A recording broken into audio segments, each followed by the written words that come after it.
Girl, hey, yeah, hey, you ever give head in a car with 160 dB smacking you in the back of the head? No?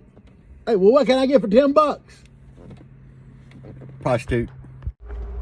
Good morning, guys. So how's everybody doing this morning?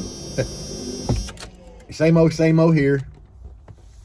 I did a video the other day about, I made some headway banks, and one of them was like long with the cells connected end to end. Great little bank. I put it in my black Jeep, which is my daily. It's just got a 3K in it and a 15. G2 Genesis 15. But when I put it in, I did the big 3 the day before, and my voltage actually went up to like 14.4 doing the big 3 with the AGM batteries.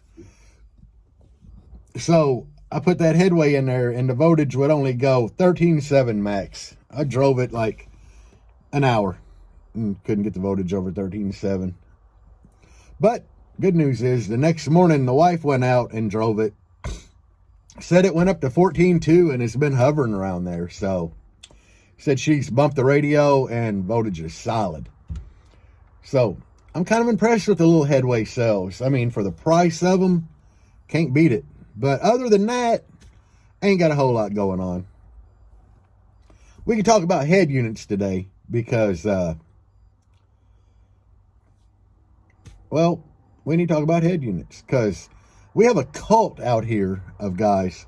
I'm going to call y'all a cult that like running these like 8-9-year-old PRS 80s. I have one black Jeep. I hate that thing. The volume knob sucks on it. I can grab the volume knob and turn it, and it just won't do shit. It's big, it's bulky, it takes up all the room behind the dash. I just don't like them. The menu on it, fairly simple to use.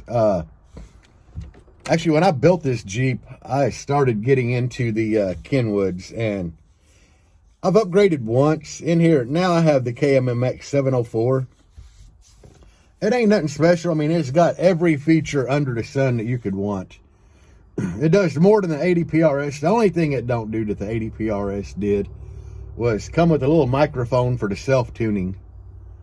But I don't think anybody would actually run that this day and age. Because so many people, I mean, there's guys out there putting like 12/8 in a door and horns and tweeters. And when you get that magnitude of mids and highs, you really need a real DSP, not a mediocre semi DSP building a head unit. You kind of need a real DSP.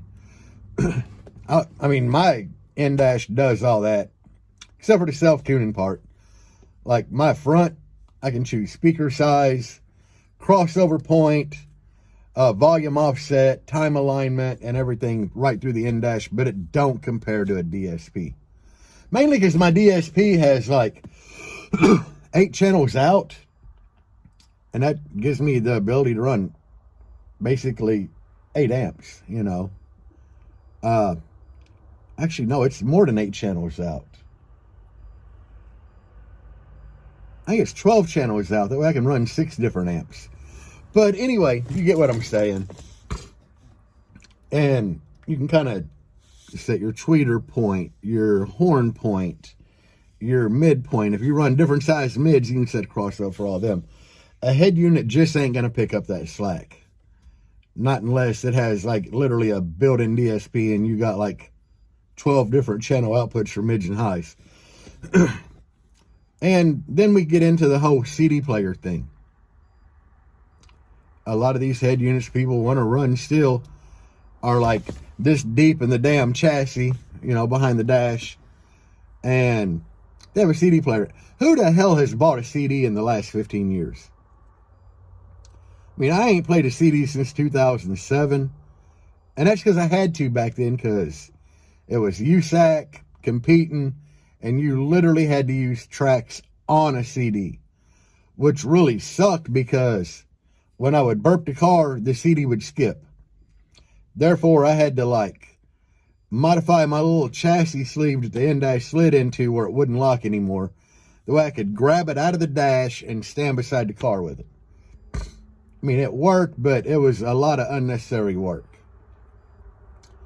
So now, you know, all CD players now, I'm not going to say all, but any good CD player will have front USB at least, if not front and a couple at the rear. Aux input to plug your phone in, or Bluetooth. So with that being said, who the hell wants a CD player this deep back in the dash when most of them are like that? I mean, this little Kenwood's $159 in dash.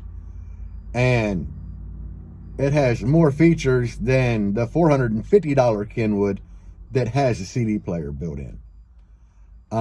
They're charging that much more just to get a CD player. I don't understand it. But when you're out here shopping for a new in-dash, look at some of these media players that don't have a CD player on them.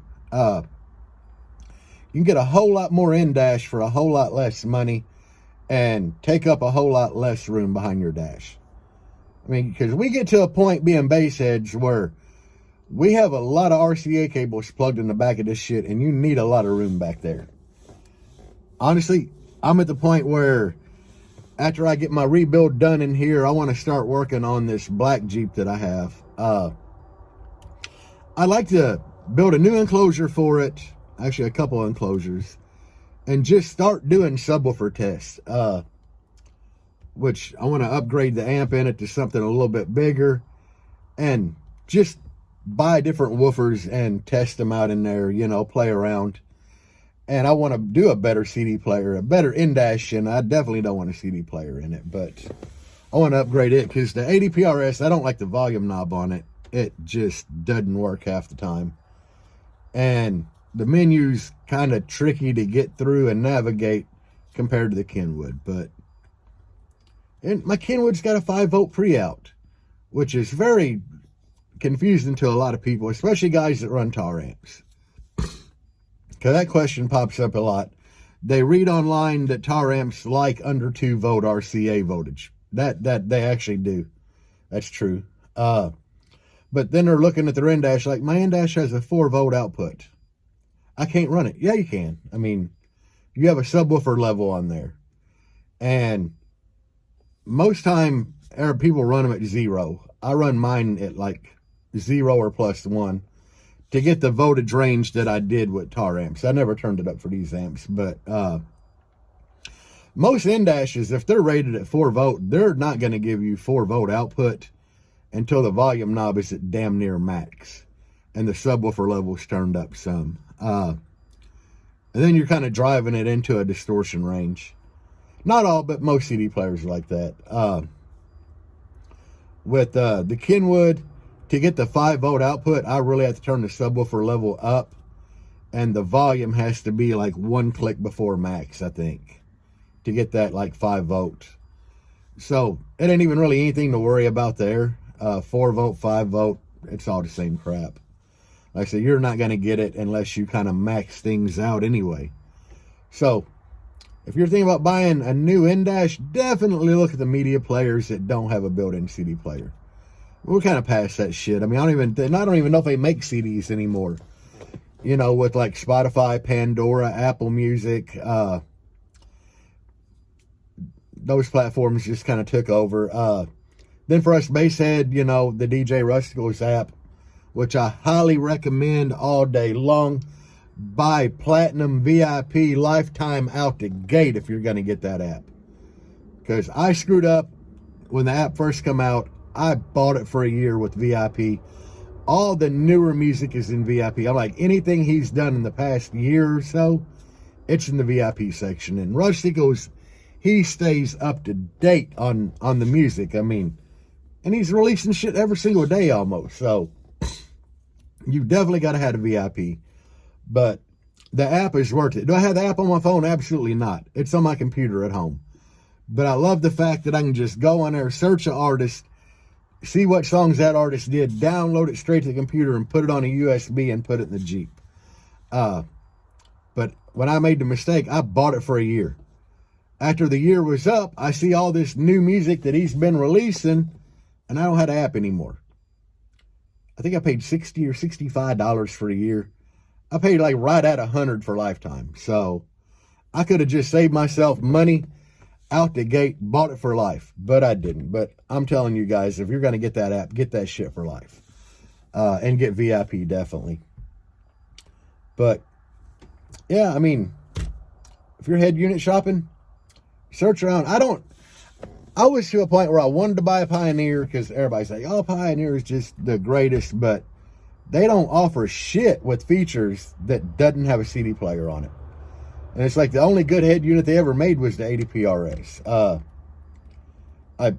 I've had a Pioneer back in the day. I bought one when it was the CD player, because this is like 2003 or 4. I saved up my money and bought that damn N-Dash that had the little cars running around the track on it. It was a Pioneer. And at the time, I was so nervous having it in the car. Everywhere I'd go, I'd take the faceplate off. And at the time, my daughter was like 1 or 2. She was like 2, I think. And we were at Walmart, and I had the head unit in that little plastic case they used to give you. Or not the head unit, the faceplate. They used to give you this little padded case that was plastic to put the faceplate in. And my daughter was carrying it and dropped it. The little case popped open, the faceplate kind of fell out. And I'm thinking, no big deal, you know, that wasn't a very far drop. Hell, she's only like 1.5 feet, 2 foot tall. And lo and behold, I get back out to the truck, pop the faceplate on, and it doesn't work anymore. I mean, it still like would play music and stuff, but the whole screen did not work anymore. Talk about heartbreaking. That was kind of the end of me and Pioneer. I'm just like, this thing, it didn't handle no abuse at all. So I haven't bought a Pioneer since then. Do I hate them? No. I mean, I guess the ADP RS is good.